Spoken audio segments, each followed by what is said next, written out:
Hey, everybody, welcome. We have a very special show for you today. We're going to go back to the very beginning of inside sport fishing. How did you get started? Where did you get started? The history of sport fishing, every single thing in between, because I think all we really have is our story at the end of the day, Michael. That's pretty true, isn't it? We need to show everybody one more time how important this fishing thing is and how it evolved in your life and my life and how it saved our lives, really.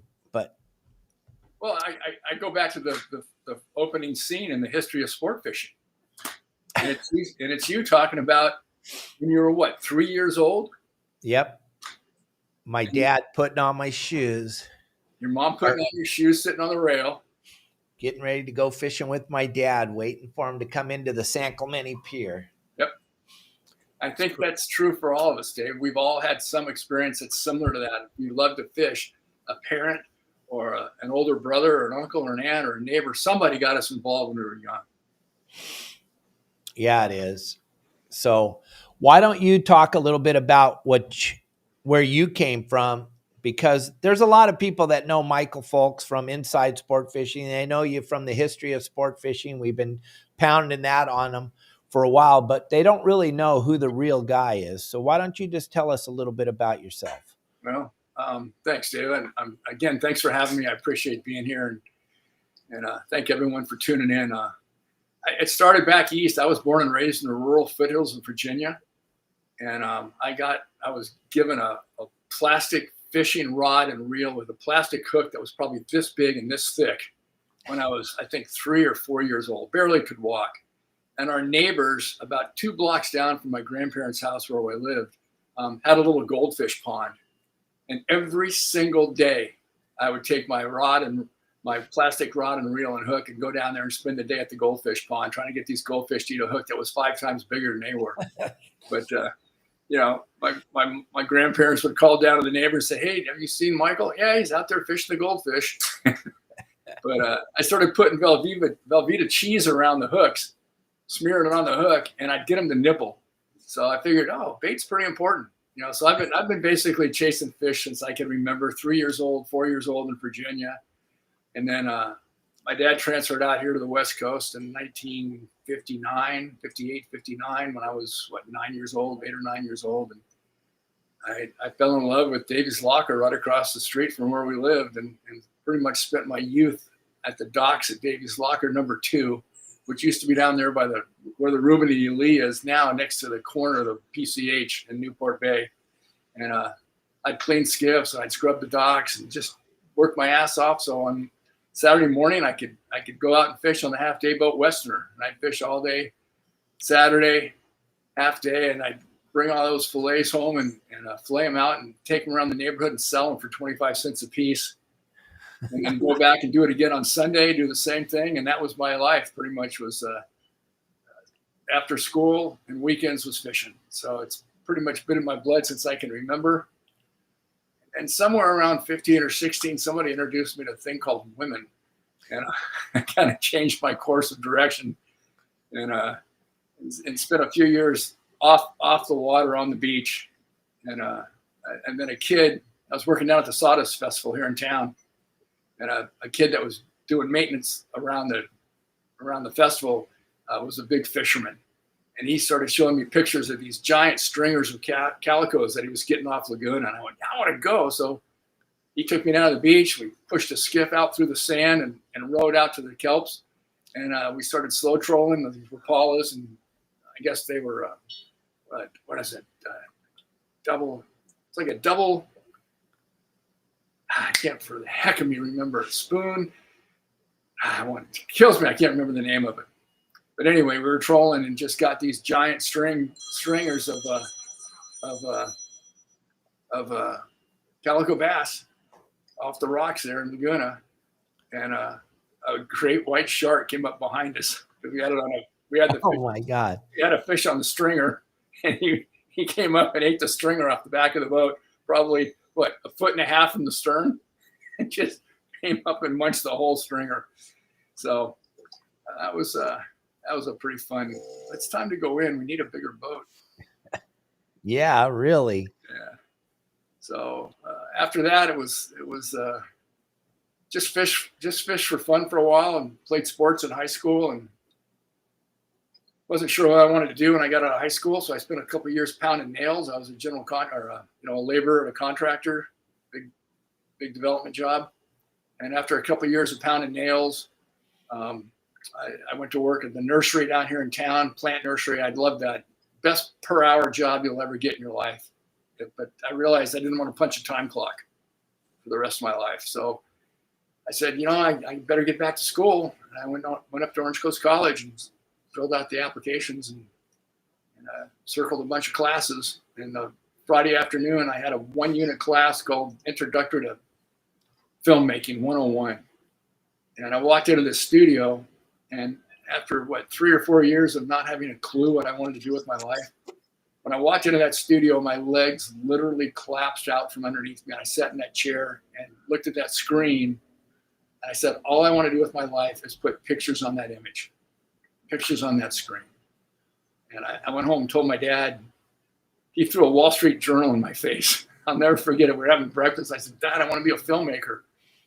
And he says, wait a minute. He goes, gets the Wall Street Journal. He throws it right in my face, right in my lap. And he goes, look up the want ads for artists.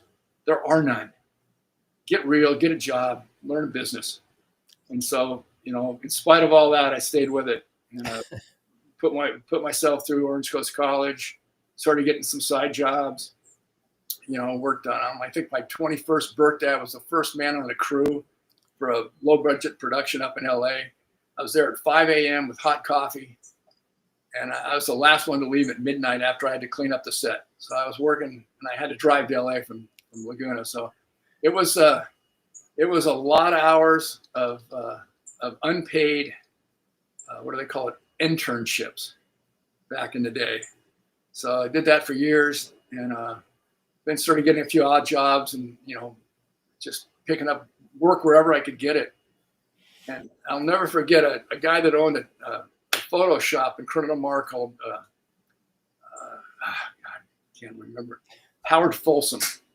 And I fast forward, I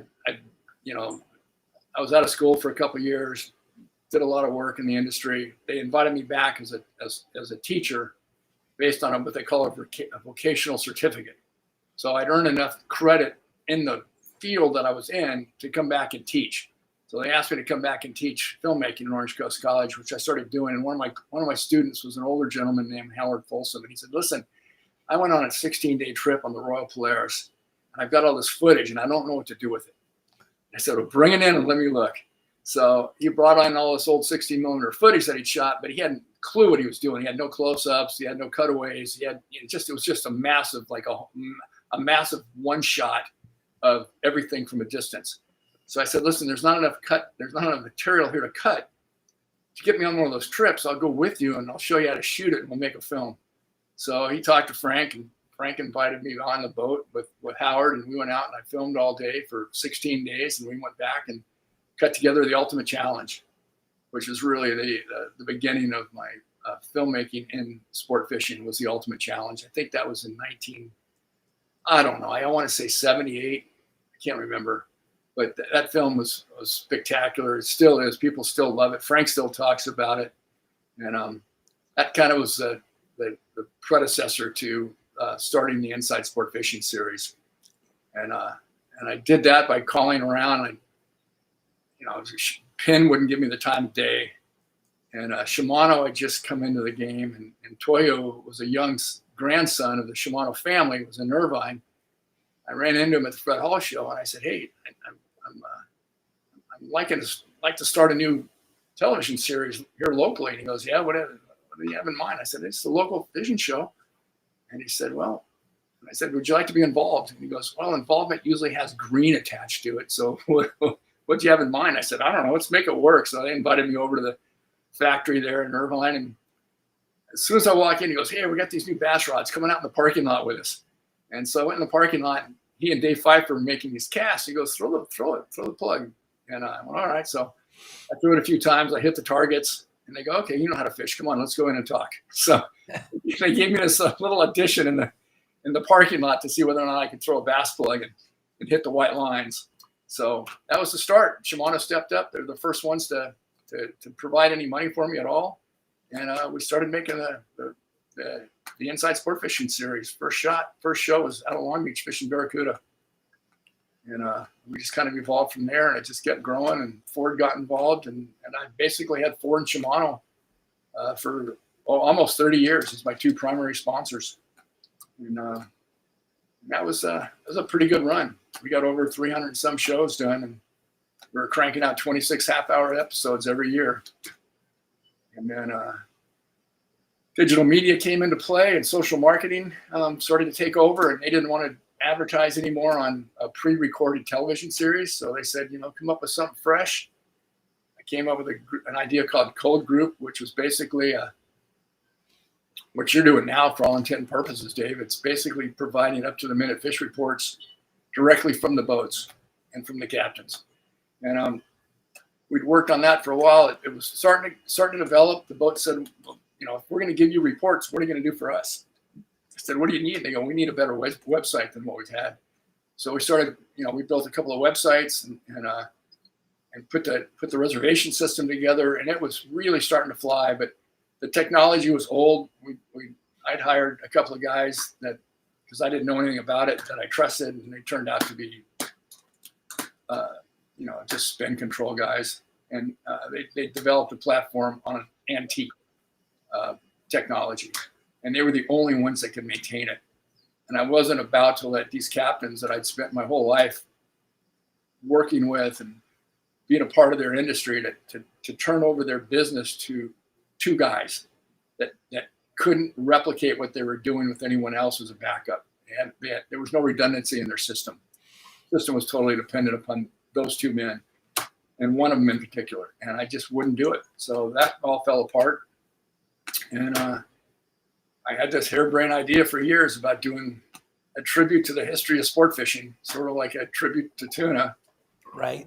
And when I found out that the first marlin, the first tuna, and the first broadbill swordfish ever captured on a rod and reel in history were taken off Catalina Island, I said, that's the story. I want to tell that story of Catalina Island.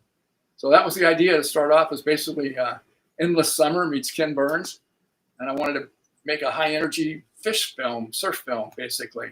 But once the IGFA and Trout Unlimited and Bonefish Tarpon and Trust and the IGFA, all the American Sport Fishing Association, American Museum of Fly Fishing, all these clubs started to hear about it.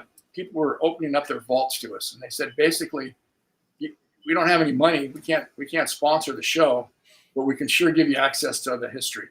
And they opened up the vaults, and it was like an avalanche. Just a flood of material came in. And I've always had this belief that you should cut to content. If you're cutting a show, cut to the content. If the content's good and it's strong, leave it in there. If it's not, throw it away. And so I just started cutting the content. And what started off as an idea for a 75-minute film organically grew into a 12-hour documentary series that is so comprehensive. Sometimes it just baffles me to look at all the work that we put into doing that over the last 5 years. So I'm very proud of it. I'm very humbled and honored to have been able to be the man to basically put all the pieces together into a story that people can see. And Tammy at the time was my researcher, my head researcher and writer, and we got together organically. I swear to God, her father who'd passed away and my mom who'd passed away, I swear to God, they got up together in the heavens and said, we need to get these two guys together. Tammy saw my website and emailed me and said, my dad was a photographer for the Miami Herald since the 1930s and early 40s. And I've got boxes and boxes of original 4x5 negs that have never been seen. And I'd be glad to give them to you to use in the show. So she sent me a bunch of his pictures. And the next thing I know, she and I are on the phone almost every day talking about ideas and concepts. And we just organically kind of grew into a really, really good working partnership. She's an incredible researcher.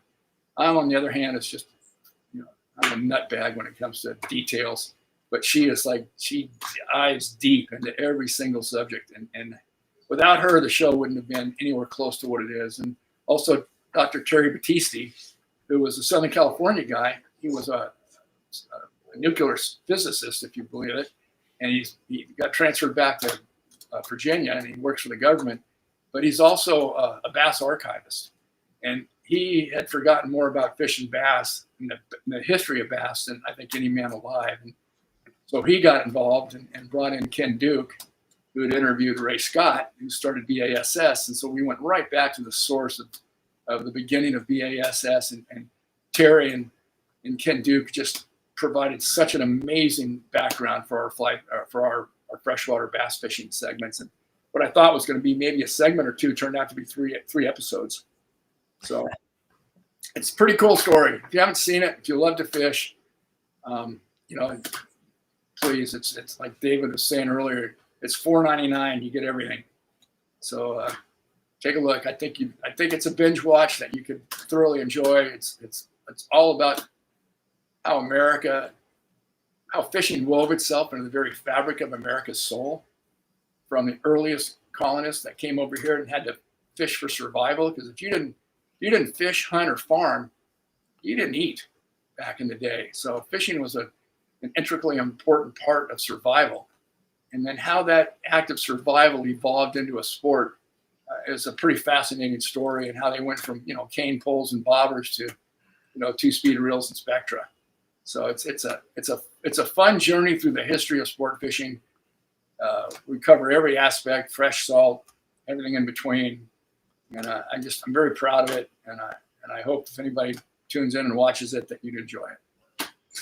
Absolutely, there's no reason to not tune in and look at it and check it out and go through all the things. We talk about it all the time on this show, and how important it is to remember that fishing is woven into our whole being, whether you are into fishing or not. There was someone in your family that was into it. Yep. Somebody that deep down inside really loved fishing and thought about fishing all the time. So therefore, you owe this to them, to let them check out this film, because it is absolutely incredible. Thanks, David. The 12 hours, it goes by just like that. You binge watch it. It's a couple of day watch for Kelly and I, or most people would probably take them 6 or 7 days, but we power watched it. Boy, we were watching it, waking up, watching it. And I can't believe all the different things I learned, like largemouth bass. I didn't know that that wasn't even a fishery. If it wasn't for Ray Scott, there wasn't even, nope. That was even a thing. Trout, that's what everybody fished. Trout. Bass were like garbage. Trout were what they called a coarse fish in the day. The coarse fish were like your still water fish that were not trout or steelhead or salmon, and they were just thought of as a lower grade fish. They were not attractive to any angler. They just sort of used it as a meat source. And then the first bass actually came out of Florida, and they started putting them in buckets. They were called the bucket brigade, and they load them into these giant milk crates, milk containers, those 5-gallon milk containers. You've seen them, the dairy farmers. And they'd put them on horse-drawn wagons, and they'd move them from a lake to a different lake. And then they started putting them on trains. And pretty soon they were populating the entire United States with these bass through a bucket brigade. And today, and then, following the war, they started building all these dams. And they really, really hurt the salmon fisheries in this country, and the trout fisheries in particular, by building all these dams. But on the flip side, the reservoirs behind the dams became heaven for largemouth and smallmouth bass. And I think our bass populations today in the United States are better than they've ever been in history. Big part of that is the BASS and Bassmasters. They all do catch and release. And I think most bass fishermen today are sports fishermen. A few of them obviously will take some meat home, but for the vast majority of bass fishing that's conducted today in the United States, the majority of it is catch and release, which I tip my hat to them. That fishery is in a really healthy stage right now. Yeah, it is. It's phenomenal to think that that's because that they made these dams, and it destroyed the salmon and the trout, but it made the bass fishery. So it's a nice takeaway from a devastation, if you will. Yeah. But we were able to make a whole nother fishery out of it, which I believe now is kind of supporting the bass fishery, or the trout fishing, and the catfish fishing is the largemouth bass. They make way more money off of those than they do the trout. But maybe I don't know. But hey, gang, check out this thing about ambush nets, and then we'll get right back to this. And I'm going to leave this open for you guys to ask Michael questions. We've already had a few questions come in, so I think it'll be good to ask Michael some questions and get down to the nitty gritty. All righty. Check this out. All right, thanks for tuning in. Today we're going to talk about the ambush line of hoop nets.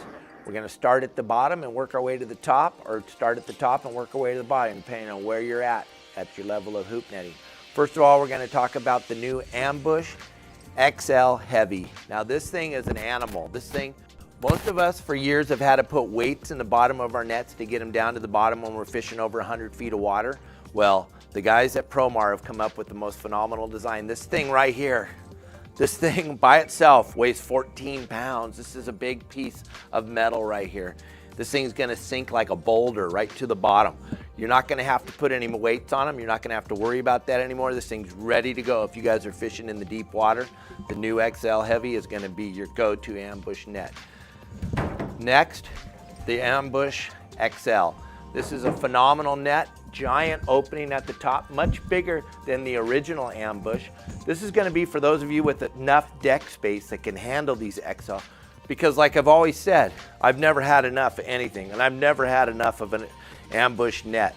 The bigger the better, always. Bigger is better. The more lobsters you can fit in here, the better it's gonna be for you. Get the night over with quicker. So the Ambush XL is much bigger around than the original ambush net. The problem with this, if you have a small boat though, is it's gonna take up a big piece of property on your boat. So we're gonna go to the original ambush and show you a little bit smaller in diameter, much easier to store. These all stack right up on top of each other for easy storage. When you have 10 of these, because you're not gonna want a hoop net without 10, because you're never gonna go by yourself. You're always gonna take a friend, that way he can have 5 and you can have 5. And these things will stack up and take up one tiny little area on your boat. If you look, those of you with the small 20-foot to 30-foot boats, you're gonna want these smaller type ambush nets, the original ambush, because they take up less space on the deck of your boat, much easier to store. You can see the difference in size of the two nets. And then we got the heavy duty, this XL Heavy for fishing deep water on the bottom. I just went through the whole line of ambush nets. If you want to get more technical and get more precise on how to hoop net in Southern California, check out my website at yoursaltwaterguide.com, and you can check out the full line of ambush nets there, and you can see exactly how we use them, where we use them, how we set them up, and how we get them down to the bottom. Check out yoursaltwaterguide.com. Imagine that. I didn't even need a script for that. You didn't have a teleprompter. I didn't have anything. As always, I just go in there and blow them out. They're blown away. Those you guys look pretty cool. You guys can save 15% on all those different nets there by using that QR code, or just simply putting in YSWG and the number 22. There's so many products over at Promar. You won't be disappointed when you go there and visit because let's just bait scoops. There's every kind of bait scoop you can imagine: squid brails, Akara jigs, live deception flash lures, the cedar plugs, the live deception daisy chain cedar plugs, and much, much more. You'll just be blown away by all the products that you use on a daily basis that Promar makes for all of us. And check it out, promarahi.com, and you can save 15%. There you go. Check it out. And I'll put that QR code back up again right at the end of the show. But let's see, Michael. Great products. Yeah, it was almost too heavy for me. I was going to say that XL Heavy looks like a heavy net. Yeah, it is. 14 whole pounds, boy. I'm weak. So, Michael, John Stanley, I wanted to hit this question real quick before we get going. Is there something that happened on a trip that you missed that bugs you to this day? Ooh. Yeah, the one thing that comes to mind was we were fishing at Midway, and we I can't even remember if we got bit on the troll, or I think we got bit on the troll because there was no kelps or anything. We got bit on a troll by a beautiful school of 40-pound plus Dorado, and I was just chomping at the bit to get in the water with the underwater camera and film these probably 25 or 30 fish in the school that were just all around the boat. And before I got in the water, I said, make sure you leave this one fish that's hooked. Let him keep swimming around the bottom of the boat. Don't bring him on board. And as soon as I got in the water, they brought him on board, and the school took off. Yeah. I mean, it was like such a golden opportunity to get these giant Dorado filmed underwater in crystal clear water. And as soon as they took the one hooked fish out of the water, the school just split. We didn't have any bait or anything. We're all fishing trolls, so lures and everything. So that was one opportunity that I wish we'd had back, because I think we could have gotten some great footage back in the day. Yeah. Anything else happen? Oh, lots of stuff happened. I mean, my first time or not my first time, but one of the times that I was filming down at the East Cape underwater, we were doing the same thing. We took the hooks off the teasers, and we were teasing the sailfish and the marlin up to the boat. As soon as they get up to the boat, I jump in the water, and they drop back a bait, and I was close enough to really get these fish eating the bait, which was phenomenal. But they hooked the sailfish when I was underwater, and when they hooked it, the fish went ballistic, came up out of the water, spun a bunch of times, and came right down on top of me, and his bill went right behind my neck. He actually scraped my neck, and I went, okay, I'm done. I mean, 2 more inches and I would have been here instead of over here. So, oh my God, it was pretty scary. I got a great shot. We still use it today. It's a great shot of this fish coming out, and you see him in the sky, and all of a sudden he's just splashed right on top of me. So, but all in all, I'd say for the most part, I don't have any regrets. I don't think we really blew anything in terms of not getting shots that I wish we'd had. It seems like most of the places we went, most people we worked with, and all the captains and crews and guides, they were just so accommodating. People would just go out of their way. At first, some of the captains were a little, like we were down in Australia, for example, Great Barrier Reef, and it was early in the season, and we had a 1,000-pounder. And we got him the boat, and the captain's just going nuts. He goes, "It's a grounder. We got to take it. We got to take it." And I said, "No, we talked about this before we left. We're releasing these fish." He goes, "No, it's a grounder. It's the first grounder of the season." I said, "Cut him loose." And he wasn't thrilled, but I said, "You're going to get more publicity and more promotion out of this video releasing a 1,000-pounder than you are if you stick it hanging on the docks." So we did have a little, and early on in the long range days when I was trying to do catch and release, they were calling me the tree hugger. "Oh God, here comes the tree hugger. He doesn't want to kill anything." And but we were on the 105 one night. I think we're at Hurricane, and 105 had a mast, a short stabilizing mast that came off the back of the wheelhouse up there. There must have been 50 goonie birds sitting on it at night under the lights. And so one of the guys goes, "Oh, let's start blowing those fuckers." Excuse my French. Start blowing those guys away. And I went, "No, don't do that." He goes, "Yeah, get the gun." So I said, "All right, you go get your gun. I'll get my camera." And we had a little standoff there between guys wanting to kill birds that were sitting on a mast and me filming them. So, Johnny Klein and Grabowski at the time co-owned the boats, and they said, "All right, put the guns away." And I was definitely the outcast. People could not conceive of catching and releasing fish on a long-range trip back in the day. But come a long way since. CPR, catch, photograph, and release, baby. Oh yeah. Yeah, you and I've gone at it a couple times. Oh yeah, Hey, Robert Graper wants to know, did you start with Dan Hernandez, or Dan Hernandez start with you? What's the story on that? Well, I started with the Ultimate Challenge. That was a standalone film. And then probably, I'm guessing maybe 5, 6 years later, I'm not exactly sure, Dan Hernandez and a guy named Mike Gill started Fish On.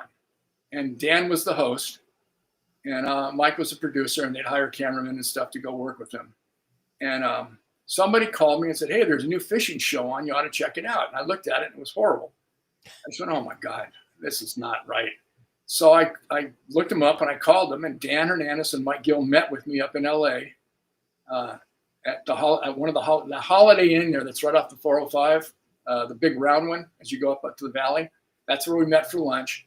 And, I told them what I'd done, my history. And they said, yeah, we'd like to try to work with you if you want to, be a cameraman for us. I said, I'd be glad to. So the first trip was down to Mexico.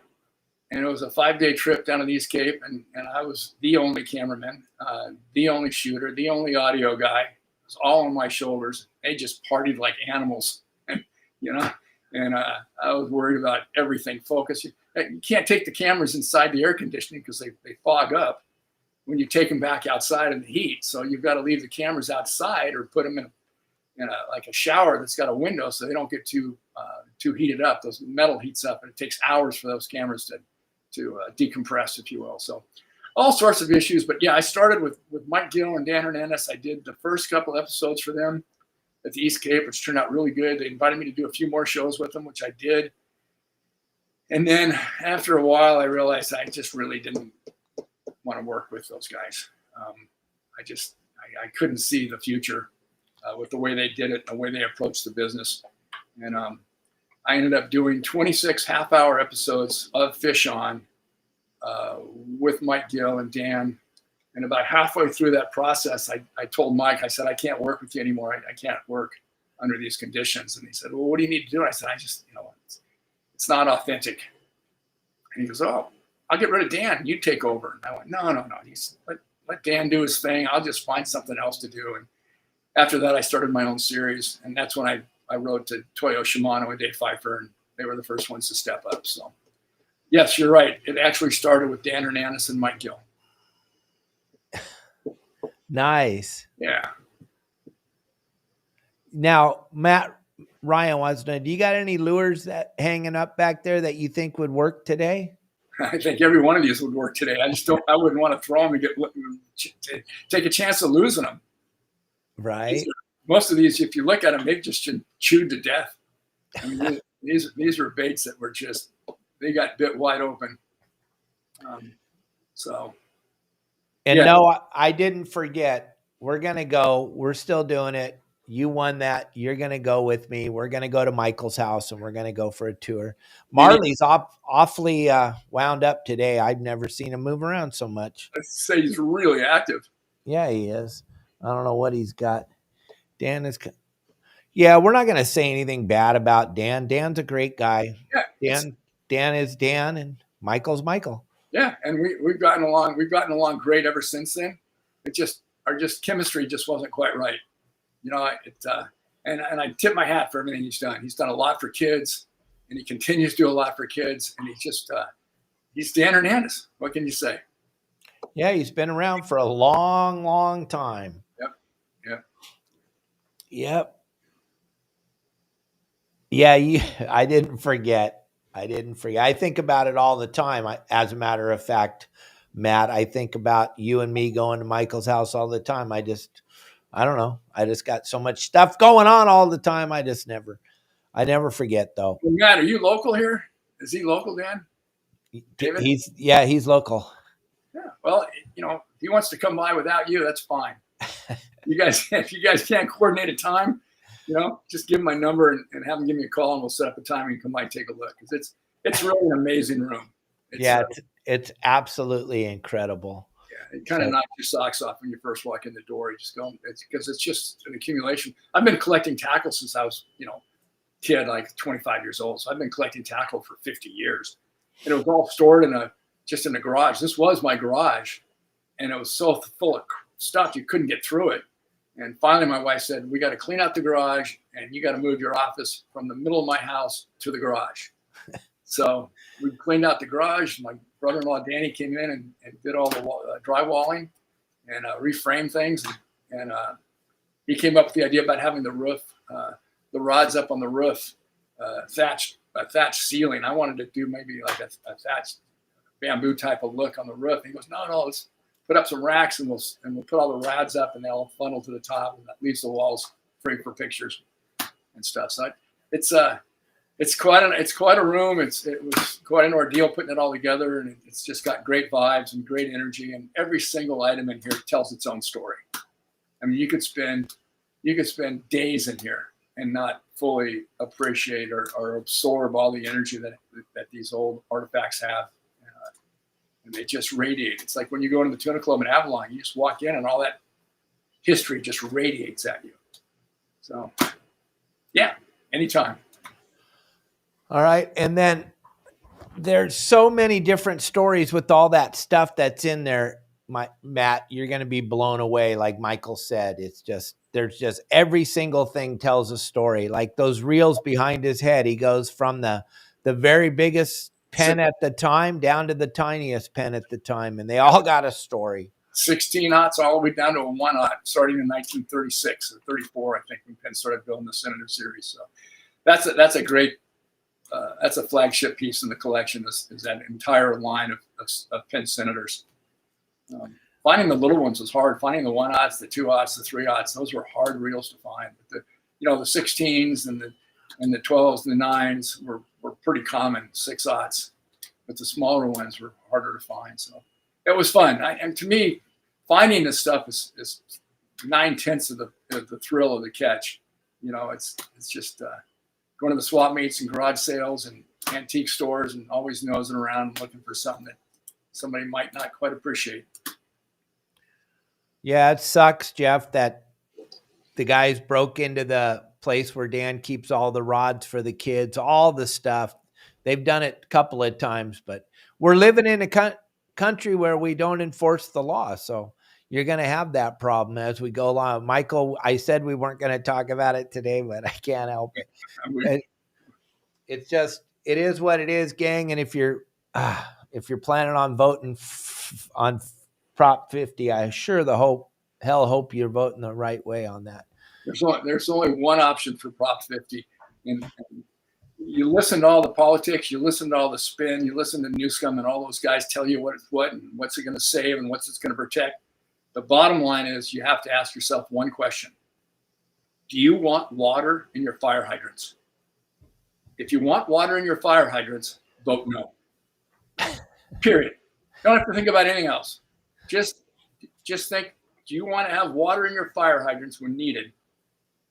Vote no. Period. Everything else is just spin. Absolutely. Yep.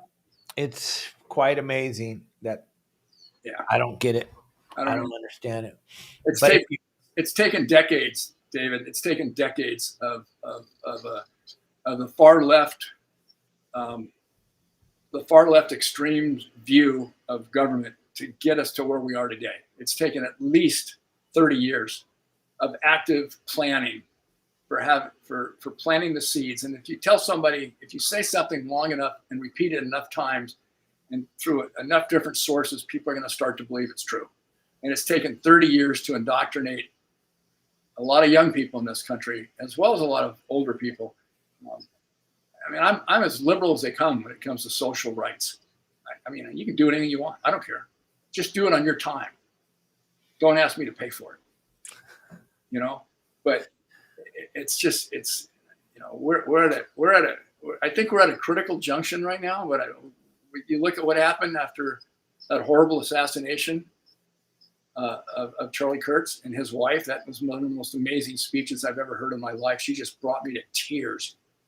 And to see what's happened in the last 2 weeks since his assassination, in the hundreds of thousands and millions of young people and high schools and colleges across the country that are rallying around the true essence of what this country was built on, and democracy at its core. I still have some fear because the extremists, they've sort of evolved into they want a revolutionary war. They want a revolt. They want a war because they think violence in the streets is the only way they're going to save what their propaganda is. So It worries me, but at the same time, I'm very optimistic that I think there's been a rebirth in this country, and Orange Man is leading the way. Yeah, he is. Just to think you don't want voter ID. It's beyond me. I just spent 3.5 hours at DMV to get my driver's license, but I don't have to have it to vote. And that's part of the reason why they let in 30 million, 20 million immigrants, because they let 20 million people come in, give them a free phone, free place to live, and free food, and say, here, by the way, vote Democratic, and you can stay here for as long as you want. That was part of the plan, was to flood this country with immigrants so they could keep control of the votes. So hopefully they just keep working the way they're working to continue to clean things up. And I think we could be at the dawn of a new age for this country, and I hope so, because if it goes the other direction, we're toast. Well, I'm going to have the governor candidate, Sheriff Bianca, on here, and he's going to explain to me how we possibly have no voter ID. Everything else, forget about everything else. Nothing else matters. Nothing. Why do we not have voter ID? And it is not a racist thing, because if I go fishing tomorrow morning, I'm going to get asked for my fishing license a couple of times. Yep. I'm going to get asked for my fishing license when I get on the boat. Then I'm going to get asked for my fishing license when we get pulled up. I'm going to get asked for my ID when I go to the store, when I buy something, every time I turn around, I'm asked for ID except to vote. Yeah. Huh? Yeah. I don't know. You get pulled over, you better have your ID. Yeah. Or you could be a sovereign citizen. That works out well for all those sovereign citizens. Yeah. We need to clean house, and thank God they're doing it. And I would love nothing more than to see California get back to its roots. Yeah, it's sad. And as far as they like to think that we're no chance of California turning red, I think we're a lot closer than people want to believe. Well, Michael, I'm sorry, gang. I know. But the only states that are blue don't require voter ID. Exactly. So figure it out, gang. And the handful of people, gang, we got to remember where Michael lives. He lives right in the middle of them, The people that are so anti everything, but don't come into our town. But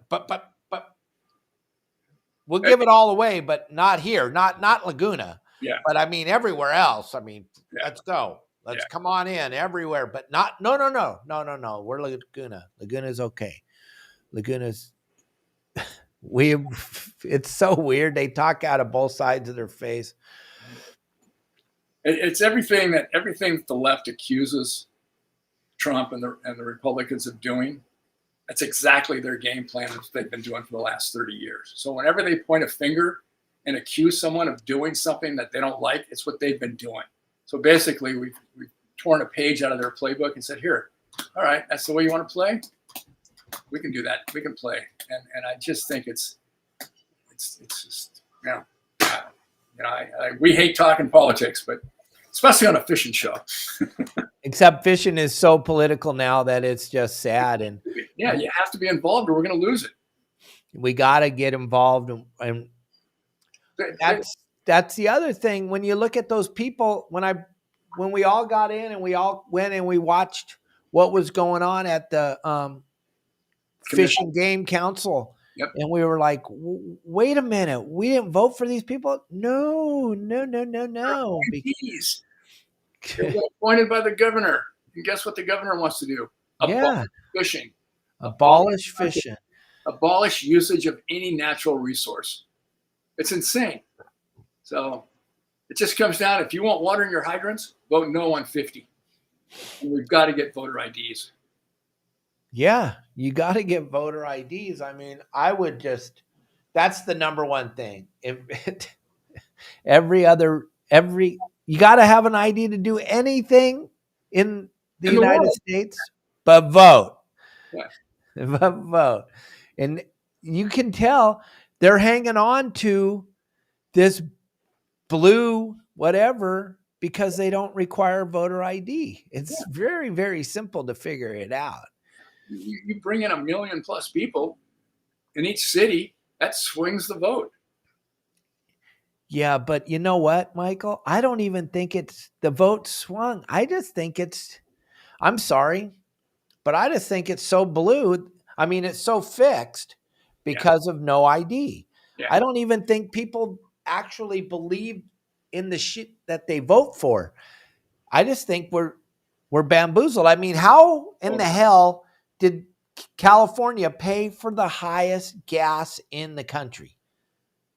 And you watch Newsome on his interview, and he says we got the lowest prices in the country.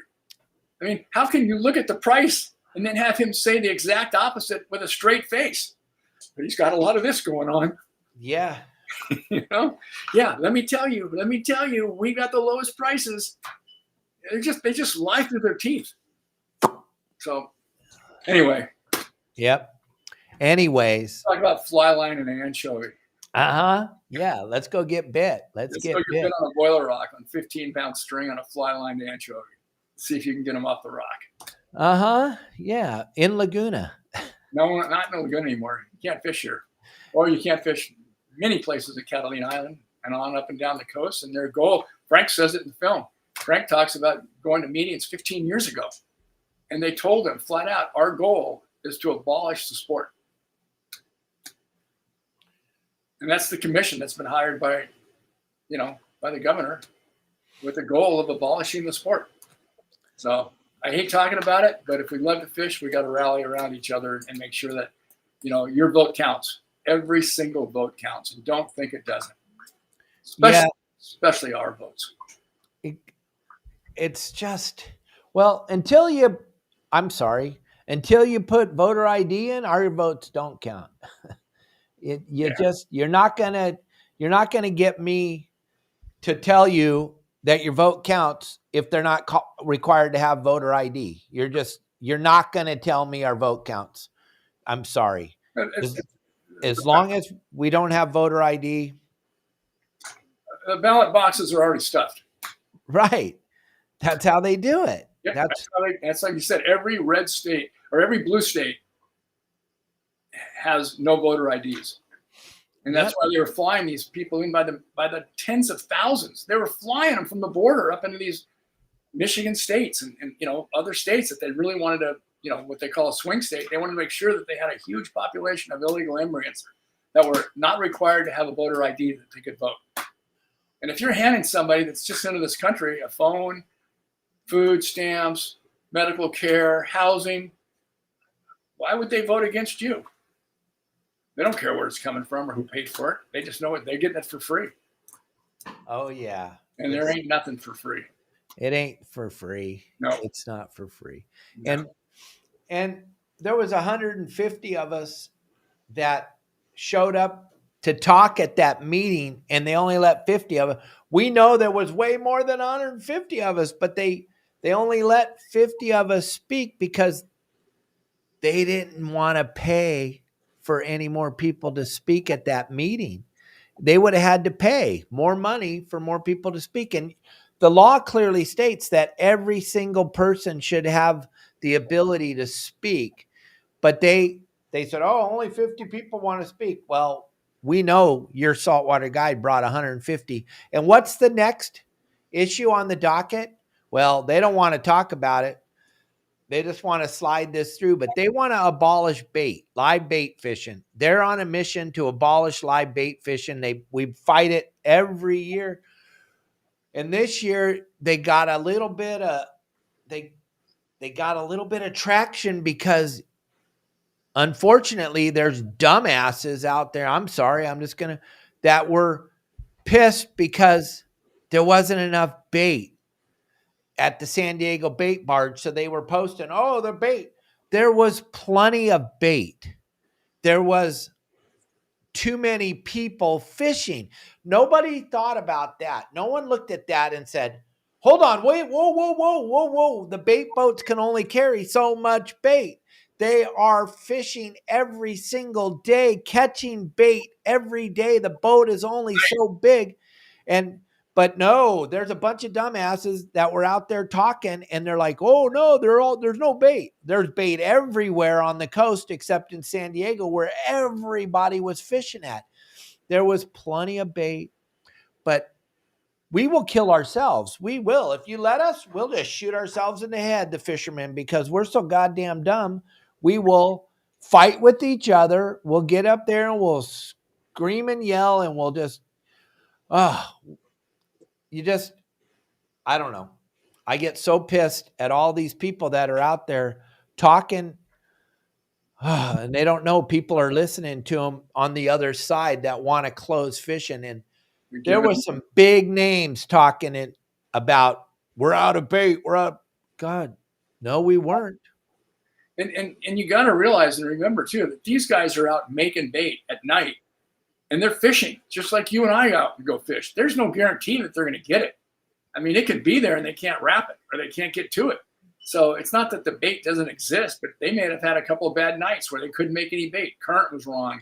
Conditions were wrong, whatever. Sea lines got in there and broke everything up. Who knows? But there's plenty of bait. They make bait just like you and I go out and fish. It's not a guaranteed. They're not running it through a factory. They're out there in the ocean just like we are trying to catch fish. They're just trying to catch smaller fish. So, yeah, it's the bait haulers I tip my hat to those guys. They work their butts off and have done a phenomenal job since I was a kid.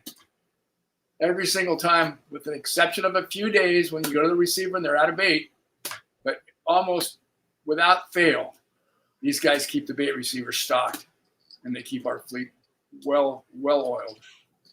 And Ken Frankie and Frank Lepresti and the other guys, they were seeing your post. Believe me, not that I'm a snitch or anything, but I'm like, damn it, we got to do something. There are people posting this. And I just told Frank, and I told my sister, and I told Ken Frankie, I'm like, hey, you guys might want to get these people on a leash.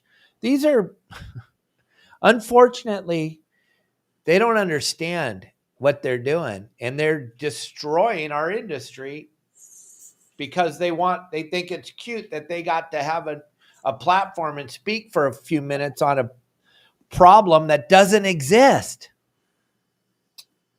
And you got to remember too, Dave,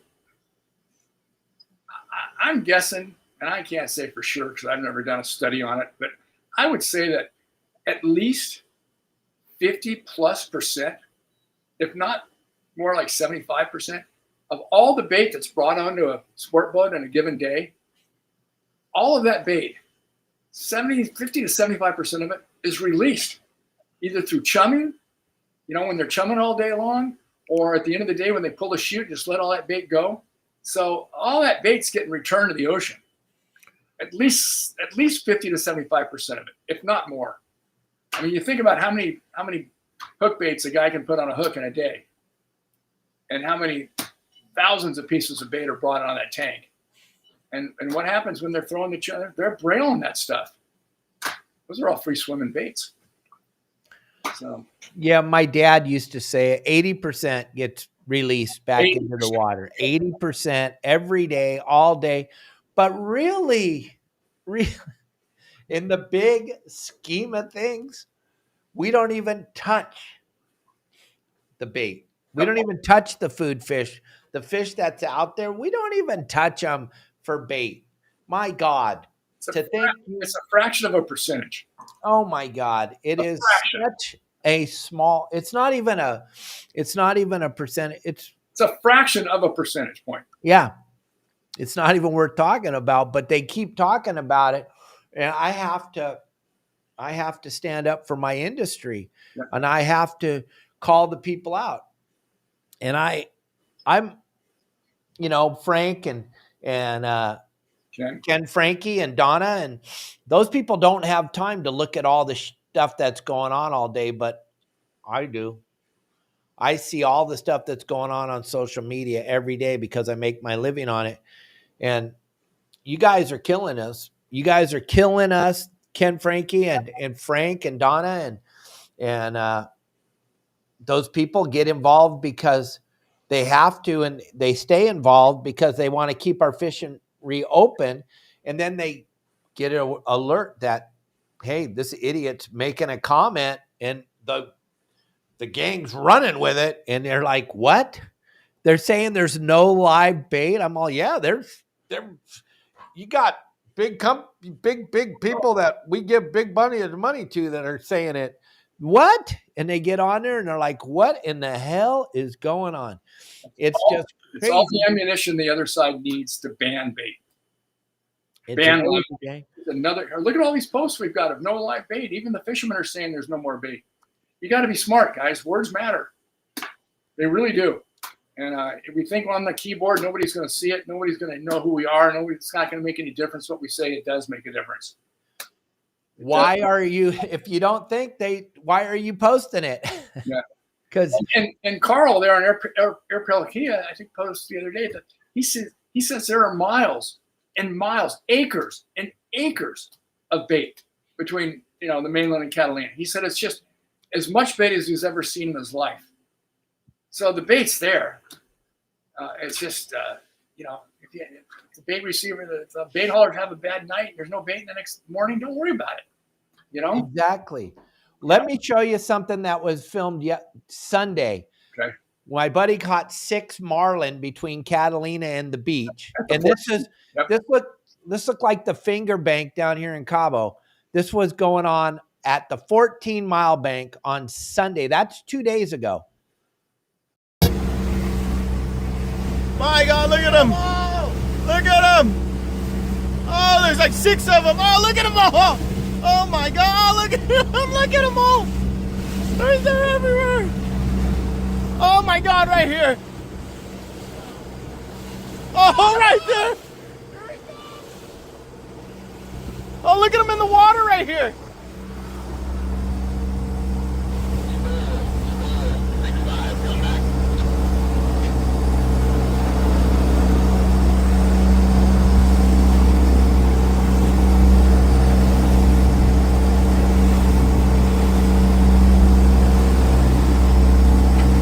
No way. Oh, right here. We're bit. We're bit. We're bit. We're bit. Oh, my beer. We're bit. My beer. My beer. Sick. That's on the 14-mile bank, gang, day before yesterday. Marlin, those are all marlin. If you go back and you look, those are marlin. And they're not there because there's no bait. Exactly. We're all feeding. They're right there because that's where all the bait is, gang. The fishery is fine. That's marlin fishing in, the end of September, beginning of October. Historically, if we brought Pete or Steve on here right now, they would tell you September, October's always been the best. Yep. Always. And we're in the cold water cycles. So we have this marlin fishery back, and it's just so bitching to see all these things, but to think that we could not get to fish. And their fish are here. The fish are here. Yeah, it was a pretty amazing school. Yeah, and those guys caught 6. I'm guessing they didn't have any mackerel, or they would have stopped and thrown bait on those size. Well, they knew that they were going to see them, but they didn't know. After they caught that one, then they put all the rods away and they just started casting on them. But okay, it was full pandemonium there. It was pretty spectacular. I'm surprised they got one to come off the bait and eat the jig. There was so many fish there. No, couldn't help themselves. Oh, here's a freshman. Yeah, exactly. Pretty unbelievable. That's a great clip.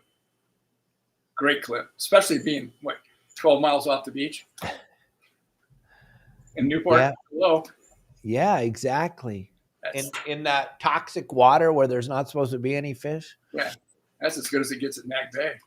Absolutely. Or anywhere else down there.